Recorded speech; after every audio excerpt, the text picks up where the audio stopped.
Share తాగేటోడు పొట్ట పెంచేటోడు. ఎప్పుడన్నా ఇట్లా వెళ్ళిపోతే అరే మనవడా ఇదంతా మనదేరా అనేటోడు.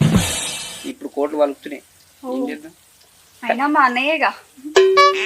అంతేలే, మీ అన్నయ్య అయితే మా బావ అయితే ఒకటేగా. అదేం లేదు. అయినా మీ తాత ఏం మనిషి, ఉన్న భూమి అంతా తాగుడికి తాకట్టు పెట్టిండా? వెనకటికి భూమి మొత్తం మాదే. మీ అన్న వాళ్ళు అయ్యా మా తాతకి సారా అలవాటు చేసి మొత్తం భూమిని మొత్తం గుంజుకున్నాడు. అంటే నీ కంటికి మేము ఎట్లా కనబడుతున్నాం? దోసుకునేటోళ్ళు లెక్క కనబడుతున్నామా? ఆ మాట నేనలే, ఊరు మొత్తం కోడే కూస్తుంది. అవునా? అయితే మా అన్నకి సంగతి చెప్పి నీ గుండు కొట్టించి నీ సంగతి చెప్పిస్తాను. హలో, ఇంత దానికి ఎందుకు ఇంతగానో ఎగురుతున్నావు? నువ్వేమన్నావో నాకు తెలుసు కానీ నువ్వు ఇక్కడనే ఉండు. మరి నువ్వెట్లా పోతావు? మూరేడు పొడు లేదు, ఇట్లా అవుతలేదు. పొట్టిది. అరే ఏమన్నావురా? సర్పంచ్ వచ్చిన ఎట్లా పోతుంది కోపంగా? అరే నేనేమన్నా దాన్ని కొట్టినా తిట్టినా గిల్లినా గిచ్చినా